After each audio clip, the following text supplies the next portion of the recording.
Hi everyone, this is Ishika Kesarwani and I welcome you all to the Tech Podcast. Today we are having Siddharth Vaghasia, a Microsoft MVP and an independent consultant.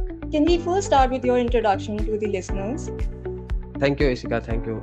First of all, I would like to thank you and Lakshit, kind of inviting me to this podcast. And I'm really obliged to be here and share my experience here.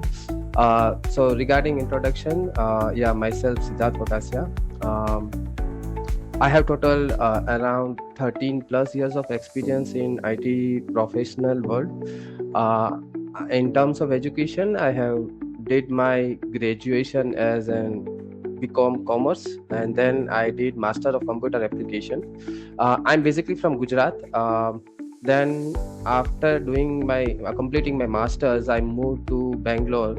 I worked for Hewlett Packard, where I was kind of got my job placement, and I worked there for around 2.5 to 3 years, and then I moved to Pune. And in Pune, I basically joined Infosys, and in Infosys I worked for another 3 years, and my last organization was Tata Consultancy Services, TCS, where I stayed for around 6 years. Then I probably took a break as a sabbatical leave for 1 year to think what I wanted to do, how I wanted to progress and everything.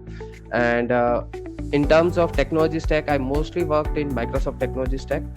So I started with .NET in HP, and then while I was in Infosys, I was kind of introduced to SharePoint. SharePoint was a new technology stack at that time, and after that it was always being SharePoint, .NET, and the recent technology changes which came around with Microsoft in terms of cloud services, software as a services, and everything related to Microsoft 365. So that journey kind of kept on growing in the same direction which I had. Personally, and I'm talking about my personal life. I have a wife. She is also an IT professional. I have a twins who just turned 5 probably in May month. Okay, both are boys. They are named Ved and Ansh. And in my family, my parents are staying in Gujarat with my younger brother, but we four are staying here in Pune from last around 10-11 years or so. You said that you were a commerce student before, so what really made you shift to IT industry? Yeah, so I actually I always had a kind of soft corner for computers and things, because I was exposed to computer very early during my school life. Okay, at that time when Windows 3.1 came, my cousin had a printing press in my town, and there they bring up this computer which was too much costly at that time, and it was Windows 3.1, and they were just trying to see the utility out of it, how to basically use the technology in terms of printing press. So I was always attracted towards it. And then when I completed my 12th commerce, as it says, life is very uncertain and we don't know where we are going. I went to Ahmedabad to do my commerce and chartered accountant. Okay, and then after doing my first year of chartered accountant, I probably could not crack it, and I thought let me take just 2 years break, and probably just after graduation I'll continue doing chartered accountancy. And while I did my graduation, things were changing, right? I mean, things were changing, plus I had my friends which were not from my schools and everything, and I moved to a bigger city, so the thought process and everything was different, and I thought, let me do MBA and not CA, right? And that was something which we do. And in Gujarat we had this entrance exam, probably everywhere we have, and there was entrance exam for MBA and MCA also. Okay, and I have given exam for both the stream basically, but in MBA I could not get a higher rank, and in MCA luckily I got a good rank, and I was getting admission in very good college. So it was a choice between MBA and MCA, and few of my friends were already in the computer thing, and I was just using computer for playing games and watching videos, and using torrent to download piracy videos and everything. But then I thought probably this is something I can do. Okay, I know the journey would be difficult being a commerce background and everything, because I have and the college which I have was planned to do my master in computer application was near my university, which was very strict in terms of attendance, in terms of the education and everything. But yeah, things worked out. I got good company in my NCA also, and they helped me a lot in terms of getting this. And at the end, it was my interest and kind of my love for technology and programming that basically kept me going there. Yeah, you've been through a very long way now. Like you're also a Microsoft MVP, and that's a really good thing. Also, like I wanted to ask you, how's your journey been in becoming a Microsoft MVP, and what all opportunities you have received being a part of it? Right. I was, kind of always working in the organization which I was working. I was always, try to learn new things and always try to explore new technologies which come into picture. And I just, whatever minimum ideas which I get from reading or everything, I try to basically implement it. Okay. But it has always been wherein this one was always within my organization. It was not outside of my organization was I able to share my knowledge and everything, right? And then luckily what happened was I basically, when I was going through all of this, I have seen people writing articles and contributing to open source communities and everything, and I always thought probably this is something, I'm not sure whether I would be able to do it, but let me try it out. And the first platform which I used to kind of write articles was C# Corner, and where I thought of I was kind of observing, watching the fellow community members who were writing articles, what they write, what kind of topic they choose, how they are writing it, kind of thing.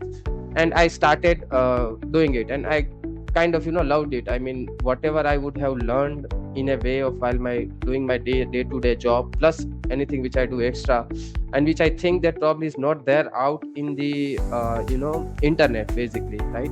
I thought of sharing that knowledge and starting writing articles and everything. And then once I was there, I got C# Corner MVP, and that recognition basically gives an inspiration to do more, right? And I also started going to conferences and attending virtual conferences, where I saw other people also doing more than just writing articles. They were actually contributing to open source community, and wherein specifically Microsoft has kind of giving opportunities for people to contribute to the open source pattern and practices, which we call it as PNP, which is very much kind of famous. There are so many initiatives which are going on, so I started contributing there. I had few ideas which I started to implement, in terms of, because I was a SharePoint developer or a SharePoint consultant, I started creating some reusable components, reusable web parts, reusable scripts and something which I had in mind, and which I just started contributing it. And the way that community works is you get recognized, you get mentioned in their community calls, you get mentioned in Microsoft blogs and everything, and that's where you feel that whatever we are doing, it's making sense for somebody. I also have seen few people reaching out to me that I was trying similar thing, I'm facing this kind of issue. So we know that the effort which we are putting is actually helping someone somewhere, and it's not that it would be an immediate thing which we would get. Probably 2 years, 3 years down the line, somebody would be referring your old article and saying that, hey, I have this requirement, and I was trying this is not working. So that is what something this goes on. And then yes, as I was contributing to this, few people reached out to kind of see that would you be interested in getting yourself nominated in Microsoft MVP. And I said, why not? I'm not sure whether the contribution which I have done, because I always knew that the journey to MVP is so much long, and people has to contribute and do so much more just to get recognized and be there, right? But yeah, then what I did, I kind of listed it down, all my contributions which I did from last 2-3 years, and then showed it to other MVPs who were already an MVP, saying that do you think that this is enough for me to get nominated, or at least get a feedback on whether I am be recognized as an MVP or not. And they're given the few feedbacks and everything, and that's how I nominated, and I was recognized as Microsoft MVP. Yeah, that's really good. Like, not many people tend to do that. All they care about is just completing their tasks, learning themselves, and the fact that you're sharing with everyone is a really good thing. And then after you get recognized for that, that's the best Thank you. happiness that you can get. Correct. Also, you've been working with Azure services for a very long time. So, like, what all the benefits you have received? Like, how has this made your work easier? Right. So probably before talking about Azure services, I wanted to set the context, like in terms of not only just Azure, but the cloud computing, which is kind of going around from last 4 5 6 years, has basically kind of advances in a way that no one would have think of. And because what we have seen in past years, 2021, due to pandemic and the way of work change, people has to adapt the remote working, people had to adapt the collaboration working not in the office space but from wherever you want to do it. And organization also has to drastically change, or how they are working, what kind of opportunities they are giving to their employees, or people working on the projects. They had to accept that, yes, we have to trust the employees, right? And we have to give them an opportunity to work it from anywhere. Before that, few of the organization has very strict rules on in terms of how much you can do work from home, how much attendance was compulsory, how much leaves and everything was compulsory, right? I mean, it was always been about putting that discipline in the employees, and we're doing that. But from last 2 3 years, things have changed drastically, right? And what we have seen is there is a new term which comes on digital workplace and modern workplace, and where remote working and everything uh, kind of become necessity for all our organization to embrace it, right? And that's how cloud computing has been used, because now you don't have to depend on your infrastructure, you don't have to depend on your machines and everything which are at a single place. You need something to be on the cloud, something to be accessible remotely from any device which you want, right? Few of the organization, I remember when the pandemic kind of started, and they had to say that you have to work remotely from, few of the employees didn't have laptop to work on, right? And they were always having desktop which was always in their offices. Then what they had to do is they had to come up with using this virtual machine to give them the development environment as quickly as possible, so that they would be able to basically work on the project using these virtual machines and everything, where they don't have to depend on their local system. Okay. And that's how kind of AWS, Azure, and all of this started getting picked up and everything, right? And yeah, definitely, as I said, I was always been into most of the Microsoft technology stack, and my kind of IT journey has been in and around Microsoft 365 technology stacks and in Microsoft Azure. It was kind of impromptu, wherein I remember my first exposure to Azure was while I was working in the TCS, where a client came up with an idea of a project, and it was just an idea, and he told me that I need to kind of see what we can do about this. Okay. And it was to build a Chrome extension, it was to build an web application, it was to use NoSQL database. Okay. When I say NoSQL database, it means they were trying to see how best we can utilize this Azure services. Okay. And it was very much new to me, and I just said, why not take this opportunity to learn something new, right? And that's where I started my Azure journey. I developed that web application single-handedly. Okay. While I created a web application which has Cosmos DB, MongoDB as in database, where we are using NoSQL thing. And I also developed a Chrome extension, and also kind of experience how OAuth would work basically in terms of authenticating and user using Chrome extension, using the web application and everything, and all of this. So that's how my journey started with kind of Azure. And since last 3 4 years, when I have left my full-time job, technology, or I would say skill set was not a barrier.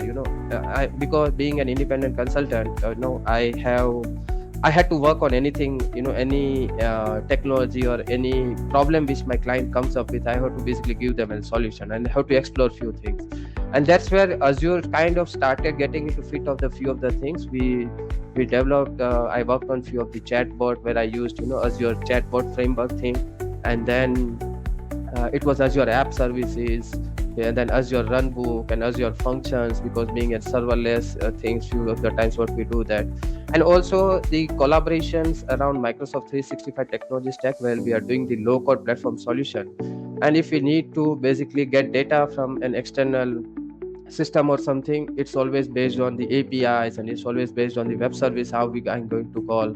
And sometimes we get an opportunity to create middleware also, and that's where we use Azure as in backend with Node.js to host it there and use it. So yeah, it was kind of this is how I started, and it's still going on. I mean, right now I can say we are still working on 3 to 4 projects which is kind of based on the Azure. We are using Azure Runbooks, Azure Functions, and in some case we are just using Azure as an hosting mechanism to host the web application. Yeah, you talked about cloud, and that's the beauty about it, like how flexible it is, and you can work from anywhere, and the fact you can collaborate so easily. Correct. And that's the thing which attracts everyone. Also, also you said that you've been working as a independent consultant, which is basically freelancing. So how did you first get started with it? And what made you do it from a corporate job to a freelancing job? Yeah, it was always while I was working for these big MNCs, and it was always thought which has behind in my mind that because I had few friends who had basically started their own, being independent or registering a company and starting their own company in the IT world in 2-3 years after they did their full-time job or everything, and they have seen their opportunity and everything. But as we say, everybody has its own journey. I mean, we cannot basically blindly follow somebody who is doing something until and unless something which really interests us or which basically attracts us and which fits us, how and where we are, right? So my wife was also working and I was also working. We were working full time, and as I said, we had twins, and my mother was staying here with me, with us in Pune, and my wife's mother also, which was kind of on and off, coming and going. But then there was a time which came, where we had to basically, one of us has to be at home, right? And my wife was also having a good job. She has having a good opportunity and everything. And I was always kind of doing, as I said, like this, not freelancing, but part-time freelancing somewhere, wherever to be always attached to different technologies. And while I was doing this kind of part-time, I was not doing what I did in my daytime job. I was outside of Microsoft 365 technology. I started learning WordPress. I started learning Magento, and then Shopify and other technologies, because I just wanted to explore and see what things are there, right? And then I was doing it. A few of my friends were giving me a few works. I was just helping them out whenever I get time and everything. And I was always thinking that probably I'll also do this, sometime full time. Okay, right. And then this, kind of opportunity came where my mom has to move back to my town because my father's health was not good, and one of us has to stay home. And it was kind of an opportunity in disguise, I would say. I just concerned with my wife and saying that, okay, let me be at home and try to do something independently, and let's see how things would work out, right? And we'll take calculated risk. I mean, I'll not basically left a job as it is, which we have now. I talked with my account managers and everything at TCS. I took sabbatical leave for an year. First I took it for 6 months, and then I extended for an year. And during that time I was just upgrading myself in these new technologies and what was going around, because while I was doing my job in Tata Consultancy Services, I was not that much exposed to, because we were still on premises and everything. So that's where I started building up my skill set and start learning new technologies, working on these initiatives and everything. And then after a year, a year went by within no time, and I didn't realize that year went by, and it's now to make a decision whether I'm going to join it or not. And then I thought, let me try it out. Okay, things were good. I started giving trainings first of all, to few of the people, and I was not earning as much as I was earning as my full-time job, but it was still okay. I mean, that's what always I have expected, that it is not going to be as good as job, but this is something which I would have to try. And then what I did was, we take the decision, we left my full-time job, and I started full-time independent consulting. Okay, and this is how journey started. And then after an year or so when I was into full-time consulting, I got few good gigs.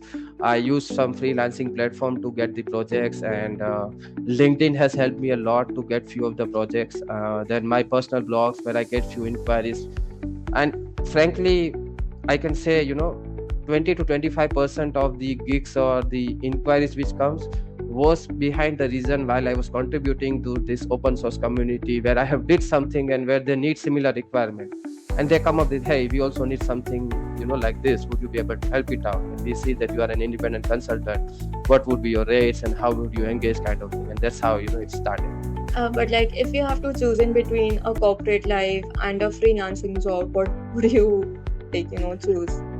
As of today, I would definitely pick a full-time independent consulting or this thing. Okay, but I always think what I am right now and the way I was able to kind of manage these things and I was able to scale from last 2-3 years being an independent consultant was because of my past experience which I got in the MNCs which I worked in. That's how I learned how kind of things work, how to get things done, okay, how to communicate with the people, how to communicate with the clients and everything. But yeah, definitely if you ask me today, I would always choose a full-time independent, not a corporate job.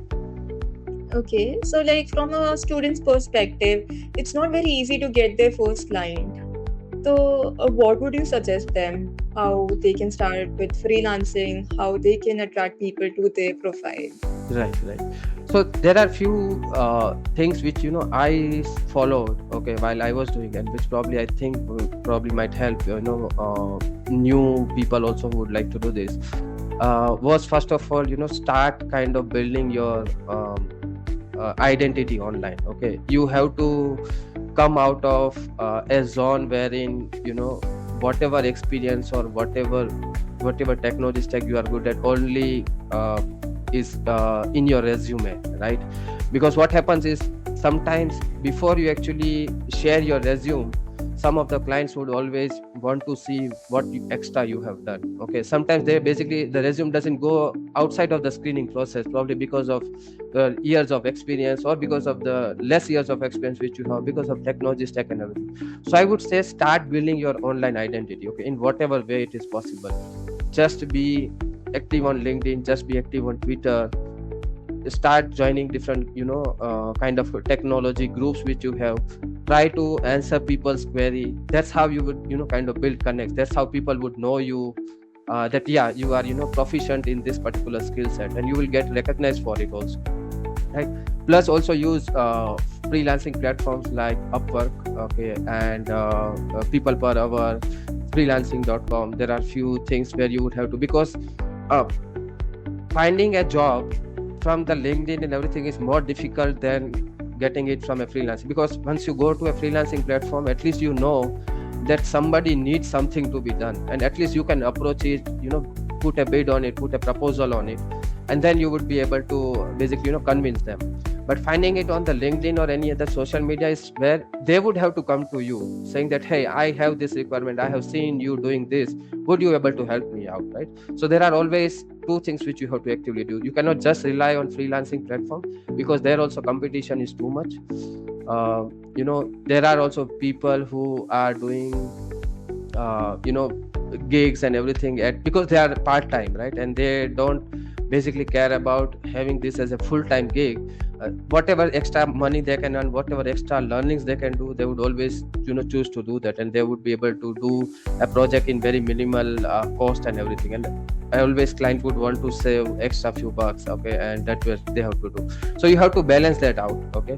But yeah, as you mentioned student there, okay, my personal opinion is as I said, at least you should, being a student, at least you should work in small or big or mid-sized organization for a couple of years to get that experience on how that particular organization is running, what kind of challenges they would face in terms of operation, in terms of resource management, in terms of finding new clients, in terms of branding your company and everything. That is what you would be able to learn it from there, and then you would be able to put that experience when you are doing your full-time thing. So my personal opinion, be there for at least 2-3 years to some of the corporate jobs, and then think of doing something independent.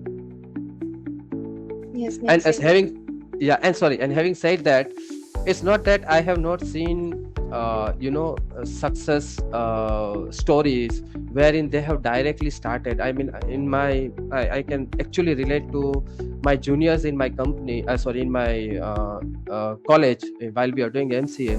They had their full-time job, they were offered full-time job, but they did not start it. They just started it by doing independent consulting, and they are running very good company, in Ahmedabad, in Rajkot and everything, and few of them are in Pune also, and they are doing really well. They have team of around 80 to 100 people, and they have grown exponentially what they are doing. So it's not always, what I'm saying is right, but yeah, I mean, you have to choose what you want to do it with. Yes, makes sense. Especially the point that you made, sharing your knowledge and what you have done online and making a public profile. That's probably the main thing. That is how people will get to know about you and what work you've been doing.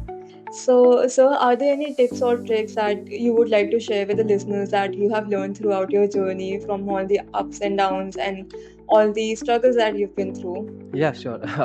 What I would say is, first, be active in community. First of all, if you want to recognize yourself, try to contribute to the open source community. It's not about just recognition, but you will learn so much more when you are trying to contribute, when they are trying to write articles, when you are trying to contribute to any open source community, because once you are writing something, and once you are kind of want to explain it to somebody, you would go into much deeper than what you would just use while you are doing your day-to-day life, right? Because that's where what we have to do is we always focus on the output and not anything else. But once you are writing an article, you would have to go deep into it, understanding that what value you are bringing to that particular article. Is that particular topic already covered by somebody? What they are not able to put it into their words, you would probably might be able to put it in your words, right? And other thing is, it would be difficult. Definitely it would be difficult, and there would be times when you would feel this is something was not as challenging as I was doing my day-to-day job, because at the end, if you are doing this full-time independent consulting, or running your own business, what you would do is you would have to be active 24/7 and all 7 to 8 days, right? You cannot just say that, okay, I'll do my 9 to 6 job, and after that I would not be able to continue doing it. And that's what the corporate life gives us. You can always say that probably if I am on leave today, I'm on leave, I won't be able to support, but there would be nothing which you would be doing while you are doing your full-time consulting thing or full-time independent thing. You have to be active, because sometimes client would come to you, and if you just delay in responding to them in just couple of hours, by that time he might have approached somebody else also, and that opportunity is lost, right? And then once you reply, they tell it, hey, it was very much urgent, and because you were not available, I contacted somebody else, and now he is doing their game, right? So that is something which you have to kind of keep in mind, that if you are doing this, you have to be active 24/7. You have to balance your life, your open source life, your client deliverables project, plus your personal life and everything, what you have to do it with. And also in terms of the struggle, which I think personally is to scale a business. When you are working as an individual, you have all control of where you are spending your time, how much you are giving to a particular project, or how much you are doing it, right? And you also take care of your own qualities of deliverables, timelines and everything. But then once you start growing, I only have probably 14 to 16 hours of time in a day. Okay, I cannot go beyond that. So if I have to handle multiple clients, I would definitely need to take help from my other resources or colleagues, or somebody who would be able to help me deliver this project, and I would be faced to it. Okay, so resource management is one of the biggest challenge. Okay, finding right people, finding right talent, inspiring them, okay, to work for you, and making sure that whenever we are giving them particular task or a particular project, they feel inclusive about it. They don't feel it like it's their day-to-day job. Okay, because otherwise what would happen is, when we are in the initial stage, it is very much difficult to manage all of this if everything is going with you, right? If I have to basically somebody else is doing a project, but if I have to give demo, it means I have to know in and out of that particular project to give that demo. Otherwise client would know that I basically don't know about it and somebody else is doing it. Okay, so there are few things that we have to struggle, and resource management is one of the biggest challenge, which I think which people would be have to see how to do it. But yeah, if you have right team, if you have right contact, if you have right people, that is something also which you would be able to kind of walk through. Yeah, I mean, yeah, prioritizing your time and getting out of your comfort zone and exploring everything, all the opportunities that you're receiving is the best way you can achieve all this. Correct. So, on that note, we can wrap up today's session. Thank you so much, sir, for taking out your time. It was an insightful session, and I hope that the listeners loved it. Thank you. And stay tuned because we're going to come up with more videos like this, and do subscribe to the channel. Okay. Thank you, Ishika. Thank you, all the listeners. Hope this session was useful. Bye.